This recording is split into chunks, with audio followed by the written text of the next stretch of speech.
always choose cash. The takeaway is always choose cash. You can get a mortgage based on cash. You can't get a mortgage based on some phantom options.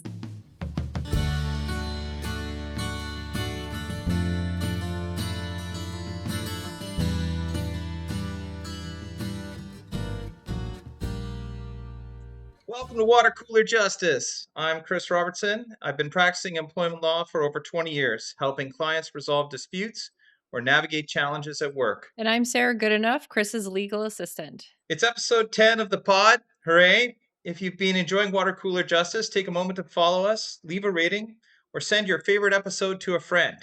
We really appreciate the support. Today we've got two panelists, Ellen Lowe and Sean Bawden.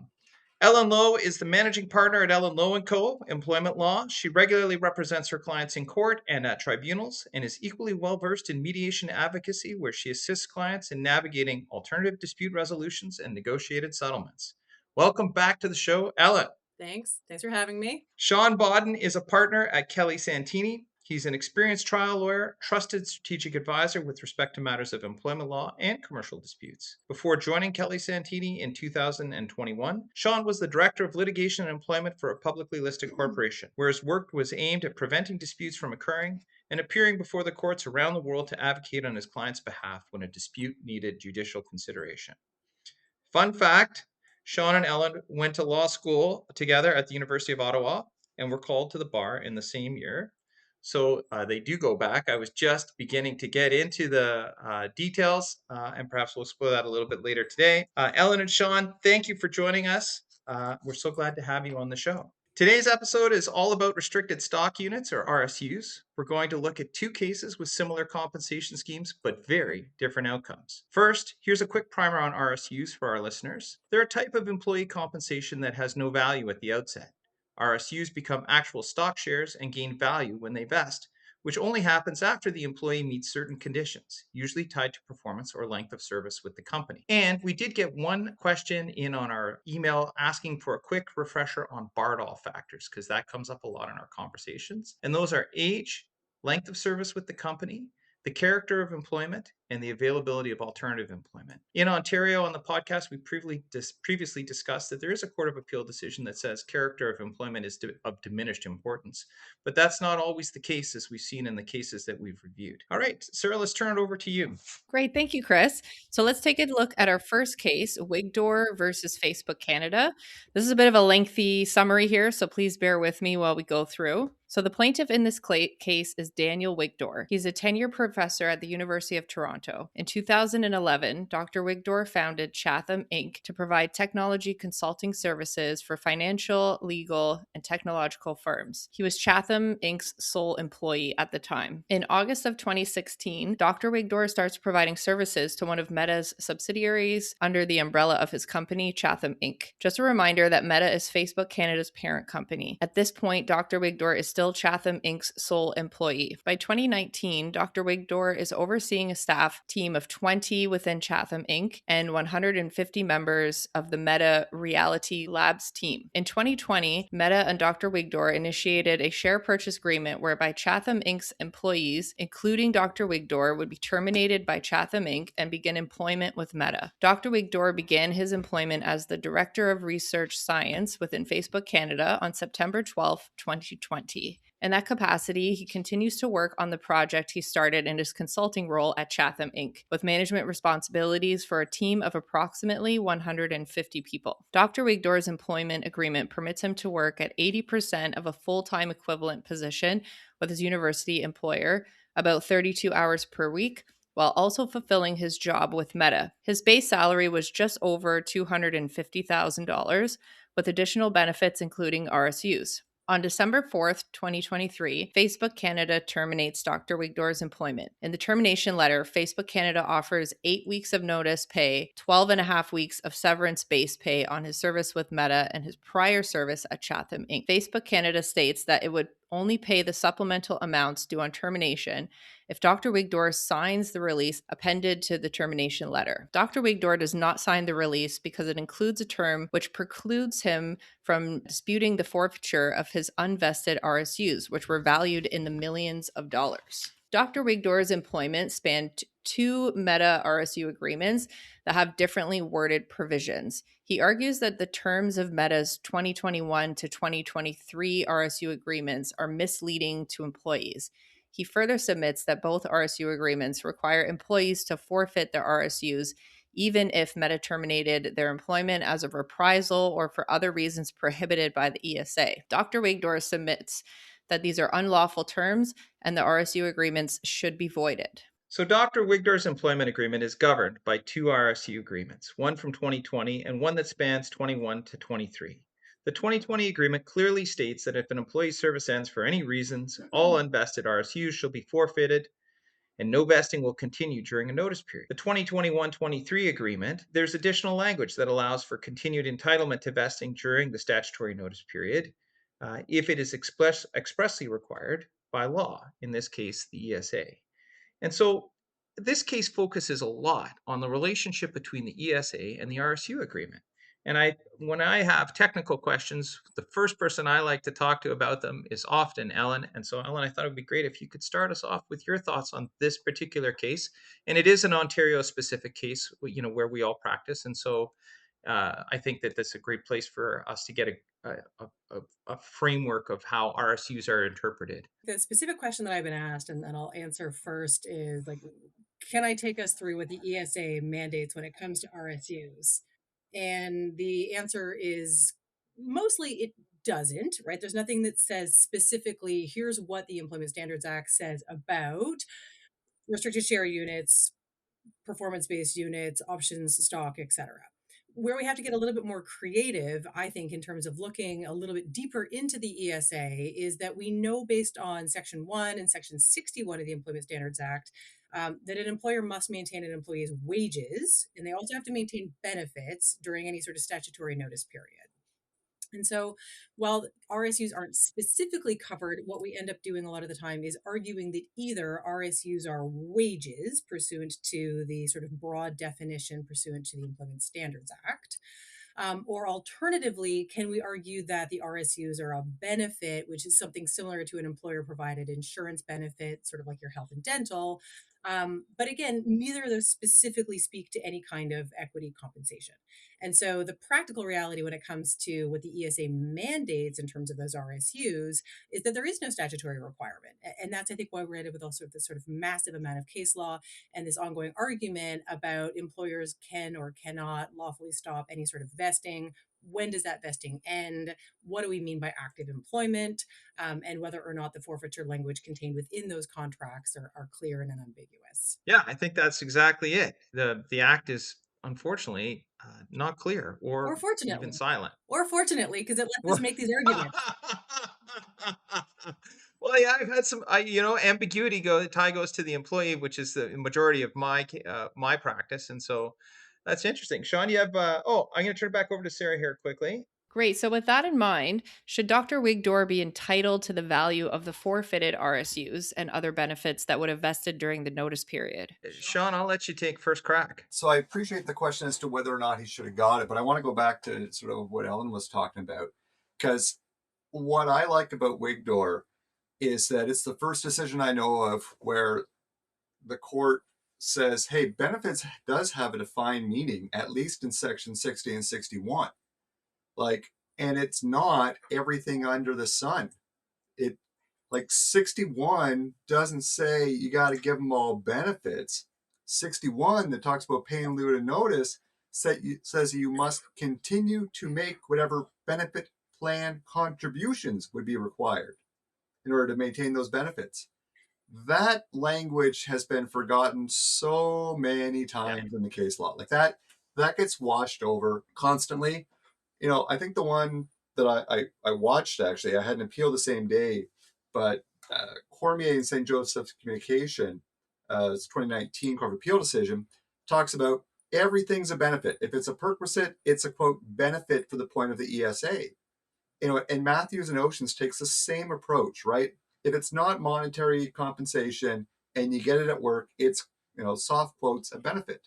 Cool, maybe, but that's not what Section 60, I get it. Who am I to argue with the Supreme Court? They're not going to listen to me. But Not yet. But like that's not what the Ontario ESA says. But Ellen's right that we've convinced the court that there is ambiguity as to what benefits is, and they've been going along with it, and it's worked for plaintiffs. So should like, look, I do both sides. Sometimes that's beneficial. I'll jump in. The distinction between pay in lieu during a statutory notice period and the actual benefit continuation without change during a statutory notice period. Do you think that's the distinction without meaning, Sean? It's not. So I mean, Section 60 that talks about thou shalt not interfere, but 61C says shall continue to make whatever benefit plan contributions. Like, if you're talking about you can't alter a term or condition of employment in 61A, that begs the question of, are these a term and condition of employment? Yes. And that then gets into like, well, what are RSUs? Where do they live? And the distinction the Court of Appeal says, like, oh, they live in this magical parallel universe in their own agreement that has nothing to do with employment, ignoring the fact that he doesn't get to participate in that plan other than the fact that he's an employee. Like that. Right. It's the price of entry. And he doesn't get them if he's not employed. He's not some regular Joe Blow who's buying an openly traded option on the TSX or the TSXV. Totally agree. But for the fact that he's employed, he doesn't get this benefit. I think the wages argument is a stronger, intellectually more reasonable one, if I'm not trying to be critical, but being fair. The wages one makes more sense to me, that it's a wage. Like the employee in question has earned it. Maybe there are terms and conditions. We'll talk about that as part of this podcast. But they've earned it. It's part of something that they have earned during the course of their employment through their service. Sorry, I cut you off, Sean. Keep going. I come at it exactly the same way, Ellen, but from the opposite direction. For me, if you owned 10% of the company because you own 10% of the shares, that's one thing. If you own a few shares with a bunch of conditions on them, what do you really have? And if you're only receiving the shares as a result of your employment, why isn't that a wage? Except wages is defined. And that here we go. That's the problem, is that wages does have a defined meaning in the ESA. Wages, like RSUs, contingent trailing equities, doesn't fit neatly within any of those categories and the definition of wages.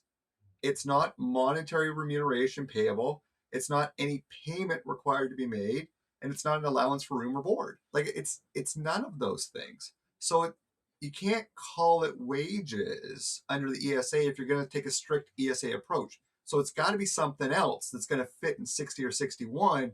And what we've done is called it a benefit.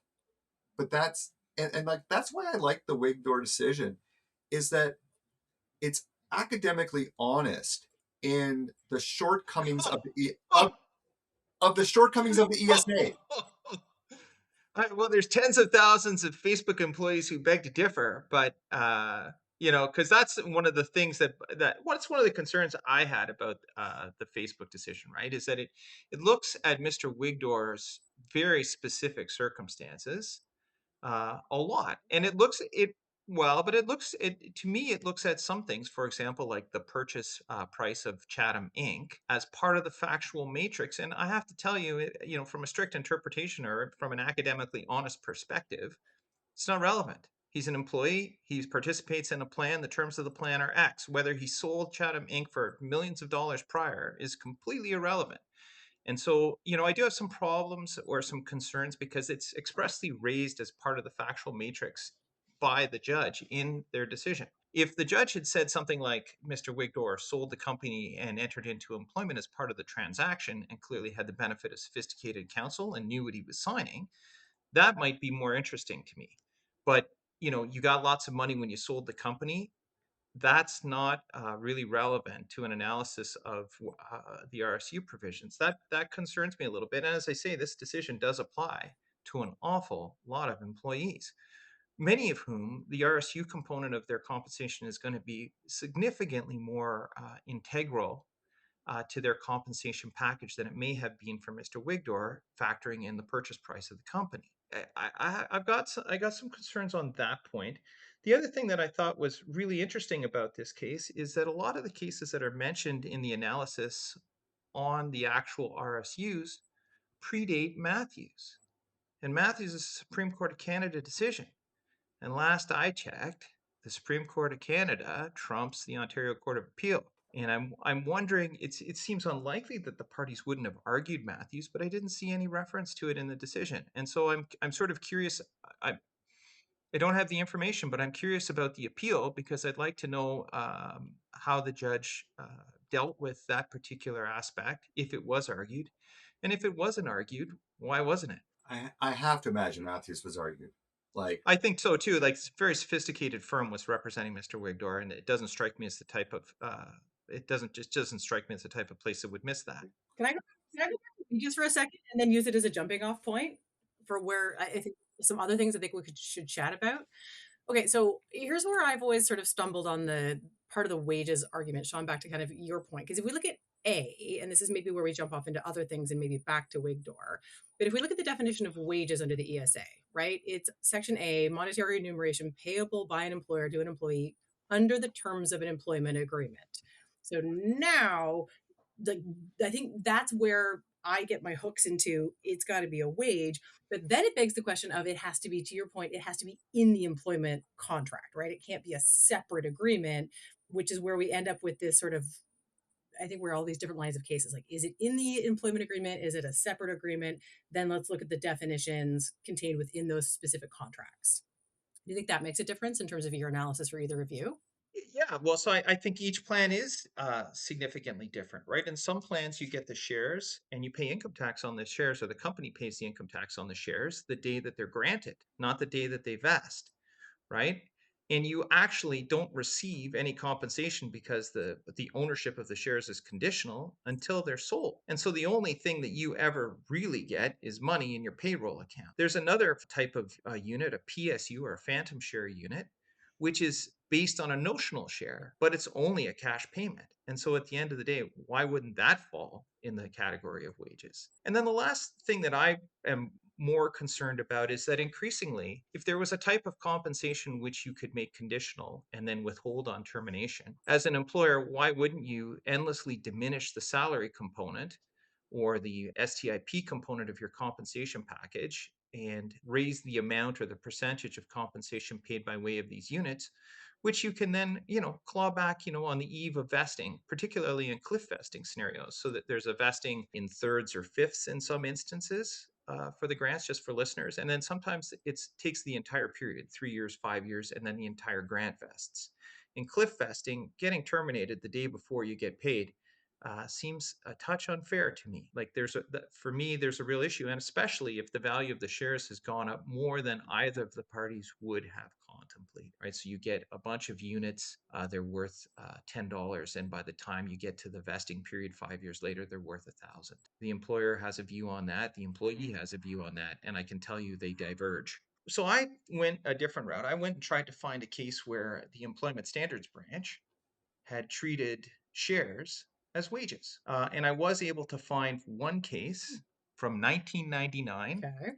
It's in the old form. I had to root through some loose leaves and some binders and things. It's called Comiso's Food Markets. And in that particular instance, the Employment Standards Branch officer did order the payment of funds held in a deferred profit sharing plan account, which appears to have been shares held in an account run by Merrill Lynch at the time. There is one case where the Employment Standards Branch appears to have treated shares as wages or as benefits and ordered their payment post-termination. Do we think there's a distinction But- there because it's a DPSP rather than an active share? Oh, Like, of course, the of course, format is of different course. to the okay, good. I was like, as long as we're on Of the same course, page, of but a DPSP course. is not an yeah, okay.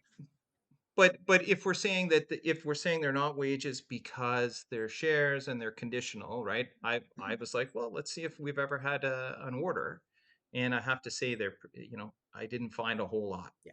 Right, is sort of where I'm at. So when you're Sean's talking about a narrower interpretation of the act, I'm not finding Employment Standards Branch officers ordering payment on a consistent basis. There's not an inconsistency between the branch and the courts necessarily. And what I say about being academically honest, like, that's exactly what the court says in Wigdor, though, at para 53. Like what the court says is, had the legislature chosen to include other forms of compensation as hard quotes wages, it could have adopted that. I mean, that's effectively a direction to Queen's Park of, this keeps coming up. Yeah. We would really appreciate it if we Years didn't have and to years worry. and years. Yeah. Yeah, like we've Yeah. the ESA was last statutorily amended 25 years ago, give or take now. What would be cool is if like maybe with like wink wink nudge nudge, little help here, folks. I agree with you. I think that there's an increasing trend towards these types of compensation, whether it's to create tax efficiency, whether it creates a balance sheet advantage for employers, because I'm not sure that the RSUs show up as liabilities on their sheets. Like there's a whole host of issues here buried underneath this particular type of compensation. We're just looking at, is it fair for an employee to be denied the compensation, particularly on the eve of vesting, right? Or as a result of involuntary departure. But there are a lot of issues, and I'm surprised, given the tax issues, that we haven't seen the government get involved, or we haven't seen at least a consideration of this particular type of compensation in the Employment Standards Act. I agree with you, Sean. Absolutely. Should we move on to the next one? Because we get a very different result. I love that we just get sidebarred. Like every time we do this, we're like, okay, cool, let's start over here. They were a really precise question about the ESA, technical interpretation of like, great, here we go. And then we're just off. Like we're just gone, just nerding out for minutes. And I love it. Anyway, here we go. Sorry. Right. But that's why it's not coincidence. We pick these areas, right? I often say there's clearly legal and there's clearly illegal, right? And where's all the money? Well, it's in this space, right? And so, I think that, this is one of those areas where that uncertainty is driving employers to load up on this type of compensation where they can, where it's practical, where it makes sense for their particular size and scale of business. And I do have some concerns about it because in our common law system, the idea is that, you're supposed to get notice based on, what you were earning at the time of termination. And this particular type of compensation for an employee, they'll tell you they earned it. For an employer, they'll tell you it's a long-term incentive and it isn't earned until it's paid.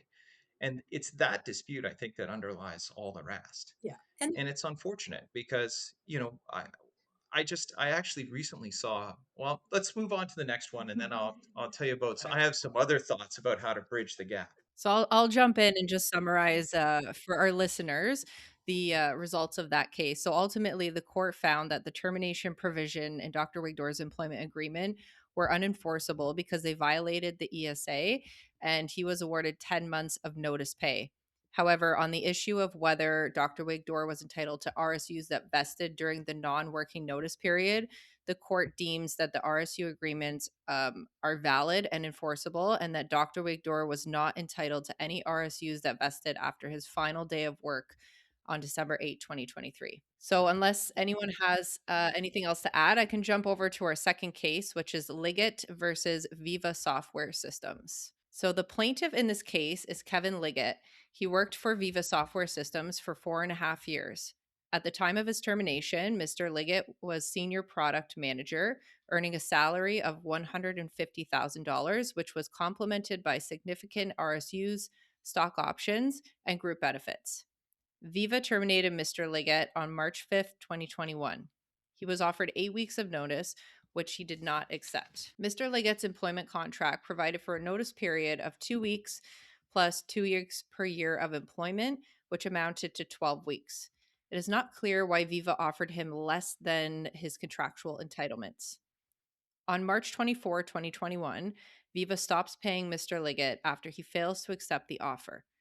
In his wrongful dismissal suit, Mr. Liggett claims an 8-month notice period, as well as the stock options, RSUs, and benefits to which he would have been entitled to during that notice period. The court considers several questions, including whether Mr. Liggett is entitled to stock options that vested after the termination of his employment.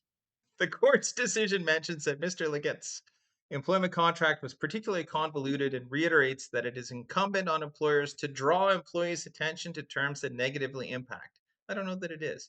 When it comes to RSUs, this can mean highlighting the fact that an employee stands to lose thousands or even millions of dollars. You guys have read the case, obviously, in advance, right?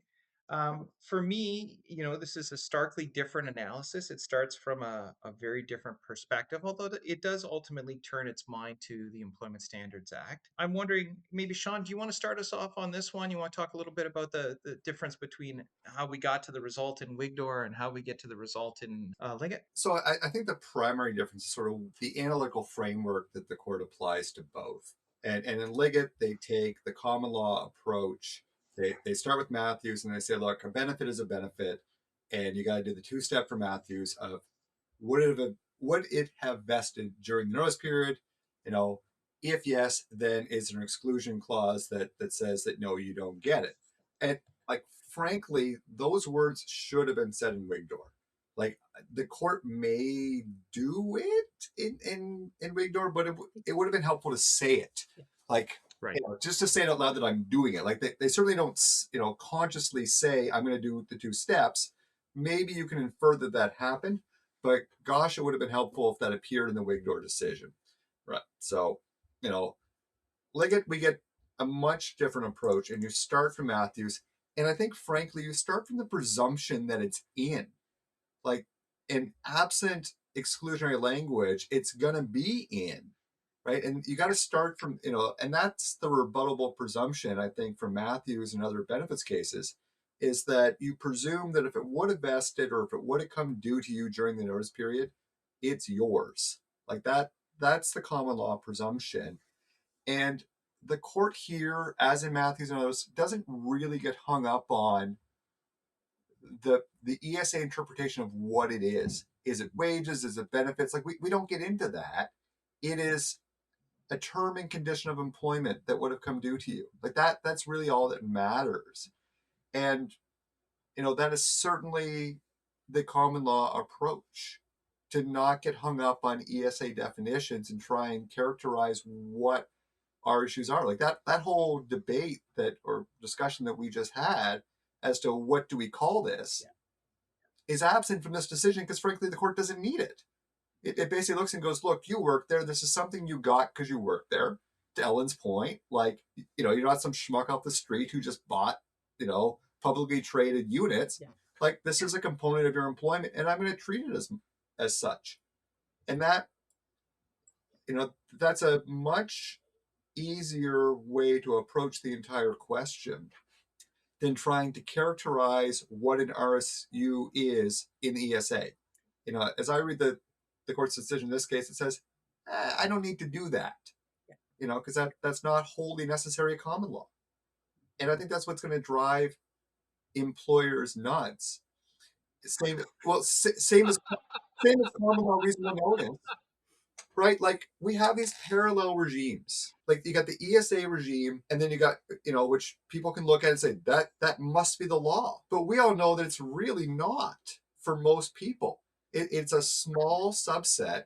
I always told my students when I was teaching, the ESA really benefits two groups of people. It benefits, the poor who are only entitled to no more than minimums, and at least it sets a floor. The ESA is really beneficial is for the rich who can poke holes in their contracts for technical ESA violations, which they really don't care about, to void contracts to get to common law, to access the common law. So, I mean, that, all these I'm nodding on my side because what I think part of the, I'm happy to get on ESA rabbit holes all day long, but I think part of what might be interesting for your listeners is, as far as I am concerned, the ESA argument is a new argument, right? It's, to Sean's exact point, it's another way in which our bar as clever humans is trying to poke holes by virtue of non-ESA compliance into what might otherwise be a validly construed contract between two consenting adults who ostensibly came to an agreement about something, ostensibly signed that piece of paper and thought it was going to govern the terms and conditions of their employment, only to find later that it may have language in it which is adverse to the interests of the employee at the time of an exit. So when you look back at sort of the history of some of these debates, the ESA one it's a new one, relatively speaking, in terms of the validity of the language, the format, the hiding, the drawing of the employee's attention to this term, saying you might or might not have to have notice of the fact that you might lose millions of dollars by signing this agreement. Well, I don't know. I don't know that employees have a whole lot of negotiating leverage, right? Like these plans apply to often thousands, if not tens of thousands of employees. They're not changing them for one particular employee. And so, that's your first issue. Although I suppose you could get some kind of exception in your written employment agreement if you had the leverage, right? So, Mr. Wigdor, right? Why didn't he have something extra in his contract? I don't know. In terms of, Liggett, the thing I noticed was the judge said, I find that Mr. Liggett is entitled to the vesting of its stock options and RSU awards because they would have vested on April 1st, 2021, a few days into the notice period. He was terminated just as the options and RSUs were coming due. And courts are in the justice business. And if you can give them a legal argument to do what appears fair and reasonable, they may surprise you. I think that's fair, and I think that in looking at the two different outcomes, I think it's important to look at the different fact patterns. The other thing that I always wonder about, and it's raised in Liggett but not necessarily in Wigdor, is that these forfeiture provisions often have a caveat that allows a board or some panel or some group of people to exercise the discretion to not forfeit. And so I always think about, and I want to hear you guys if you guys think I'm out in left field on this, but in UBS v. Bain, it was a discretionary bonus. And I think the bank tried to say, well, if we use our discretion to award a bonus of 0. And the Court of Appeal, Ontario Court of Appeal no less, said your discretion is not absolute, like it has to be exercised in good faith. On the Liggett case, you're about to vest days before the termination of your employment, and you have a forfeiture provision which may or may not have some discretionary language that allows you to do something other than forfeit the shares. Doesn't the employer in good faith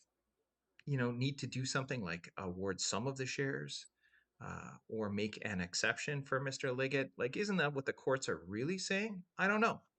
Thoughts? And I'm not aware of anyone making the good faith argument that you see it on the bonus in Bain in the RSU cases yet. Not yet.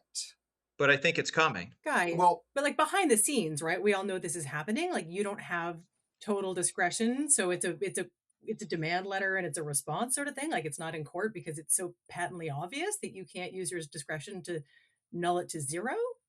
Sorry, Sean, I cut you off. Go ahead. no, but I mean, Chris, to your point about not yet, I mean, I think this is exactly what the Supreme Court was hinting at in Matthews, right? I agree. Near the end of Matthews, it basically says, like, if Mr. Levitt had asked us for something else, we might have done it, but he didn't. Like there's a paragraph right near the end of Matthews where Kazir's like, I had other ideas, by the way. And I can understand how it happened, because you got to imagine you're at the Supreme Court of Canada. You've got, the record was set a decade ago. You got your arguments. Who's anticipating a softball question from the bench of like, hey, you want anything else? Like, and like Maybe like a good faith argument? Maybe? I don't know. But like, hey, I know you didn't plead it. I know the Court of Appeal got a little angry for asking for stuff that you didn't ask for. But like, hey, you're here now. What are you thinking? What else can you do? There's got to be another solution here. Just give it to us and we'll think about it. Yeah, like give us a brand new remedy. We're open to it. That's pretty like cool. Who would have foreseen that? And then you have what, 10 seconds to formulate it and articulate it? Like how do you respond accurately, or eloquently to that? And so I think that's why you see the Supreme Court in Matthews go, next time, which by the way, given our bar is 20 years out, next time someone's up here, we might entertain it. Like, to me, Matthews opens the door, Chris, to exactly what you're talking about. And this is exactly the fact scenario. That's what I think too. I think what the courts are really saying there, I think they're saying to the employment bar, whether you're management or whether you're employee side, find a middle ground, find a reasonable way, do something that's fair as opposed to something which is manifestly unfair one way or the other. right? Like it doesn't make sense to me that you get everything if you're one day beyond the payment date and you get nothing if you're one day behind when years have gone by in order for the conditions to manifest. You know what that Alan, sounds I can like? see you want to come You in. know what that sounds like? That sounds like capricious decision making, which we know is not good based on some Supreme Court of Canada cases, including like Bassin and Waste Tech. So like we know capricious decision making, not so good. So I think you're right on the money in that it's certainly, if it's not on the radar, it needs to be, it should be, right? Like if it's not on your radar, You're all giving HR so much benefit of the doubt that they know the vesting dates in those equity agreements that are run out of finance. Oh, I don't know that I am. there's an You executive know, I don't know that I am. Go to the committee. It says right in there, the committee has discretion. At least do me the courtesy when you I want say me to my go to my board committee in Frankfurt, sure. you know, about this guy, you know, this, you know, wheel assembler guy at some factory in rural Ontario. Come on. Well, Well, okay. so I had a recent matter, and I'm not sure whether it was the terms of the plan or whether it was the proposal, but it was pro rata vesting for each award to the date of termination. Through notice or to date of active service? I think it was to the. I want to be careful. I think it was to the end of the statutory notice period, not the full Yeah, common law notice period.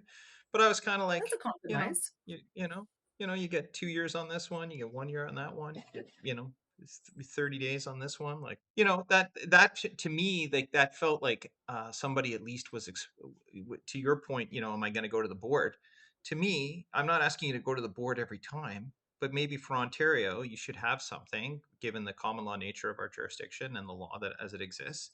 Maybe you should have some kind of clear exception, right? Like in Ontario, you're going to get pro rata vesting up to the end of the statutory notice period, or to the end of the common law notice period, or whatever you want to do, or up to the termination date even. Most employees probably would. I don't know that employees love litigation, by the way. I know that employees like Mr. Liggett probably certainly don't, because the cost has got to be prohibitive, right? Well, to one of the earlier points, right? Like, again, I think this is why cases that involve super high net worth employees like Mr. Wigdor are so important, right? Because those are the employees that have the wherewithal to make the complete arguments, have sophisticated counsel, really get down into the weeds on what are often plans that are hundreds of pages in length, and make the pitch, and the ability to go to the courts of appeal, whether it's the Ontario Court of Appeal or the Supreme Court of Canada. So I mean, I think those cases are really important, not because there should be two tiers of justice, but because if Mr. Wigdor can get justice, we can use that case to get justice for rank and file employees under the same plans. And like I said, if I was a Facebook employee right now, I would be sort of looking at my grants, and I would be considering the how much of a percent of my annual compensation they are. And if there is a slider or there is an election mechanism in that compensation plan, I might be choosing more cash. Always choose cash. The takeaway is always choose cash. You can get a mortgage based on cash. You can't get a mortgage based on some phantom options that may or may not. Don't underestimate greed, Ellen. I see a lot of people who tip the slider the other I way. believe cash is king. Anyway, Sean's got a finger up though. He disagrees. Okay, we moved into financial and tax advice. Here we go. Go. No, not financial and tax advice. I'm just saying, like, Mr. Musk gets a lot of cash based on potential upside, right? Like you can get a mortgage based on shares. I mean, probably not us, but like, you can finance a space program based on your car company shares if you own a car company and want to start a space program.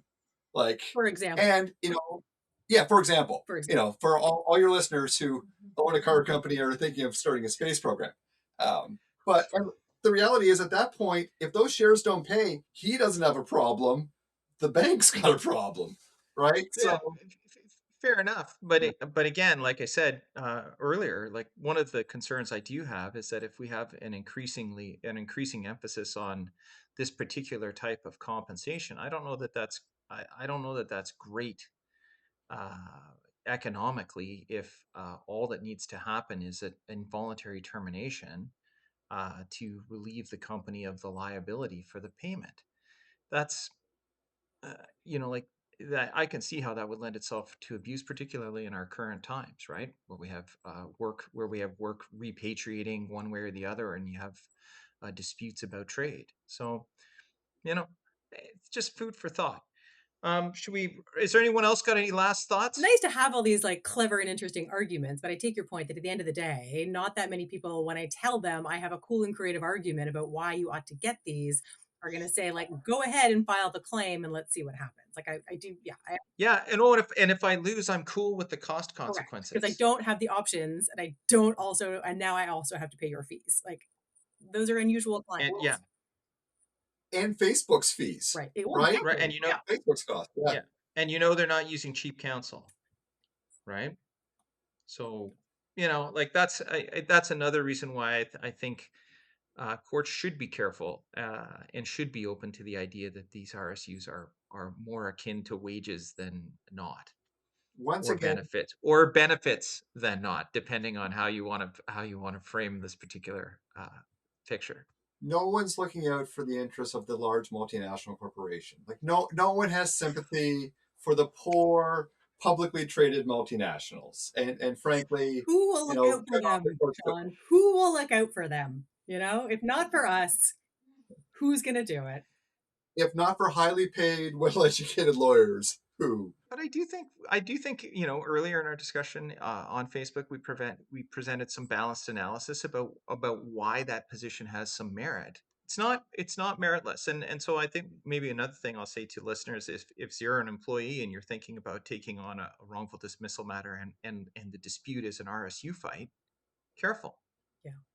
Right. Yeah, it is technical. And find someone who knows what they're talking about when you come to them with equity as a piece of your compensation puzzle. Yeah. Because I find that, And yeah, you should be taking apart that's a good point. Early in the analysis, you should be taking apart the mechanics of the plan. Yeah. Is it actually shares or is it phantom stock units, right? How is it really working? Because those are big and distinctions. they're different. The other thing I'd say to most employees is if you're using AI or you're doing some kind of search, do yourself a favor. Search your employer on Canly. See if there's actually a case in the last 10 years dealing with the equity issue, if that's what you're really thinking about. Because if there is, that's going to the plan will not be the same as it was in that decision. The employer will have changed the plan to try and change that outcome. But take a look, because that's a good starting place. Any other thoughts, guys? I mean, thousands. Well, We've only got so much time. Yeah, I could go. We could go all day, and frankly, there are about another 1,000 of these decisions that we could take apart. But I had a really good time today. RSUs are a murky issue. I'm glad that we had a chance to sort of at least talk about two recent cases with two very different outcomes. And I wanted to also thank our guests. I wanted to thank Sarah for keeping us on track. And for our listeners, again, if you're tuning in, if you like the episode, subscribe, leave a review. If you have a case you want us to take a look at, or you have your own story of workplace drama that you want to share, and we love workplace drama, drop us a line at watercoolerjustice, all one word, @gmail.com. Until the next time,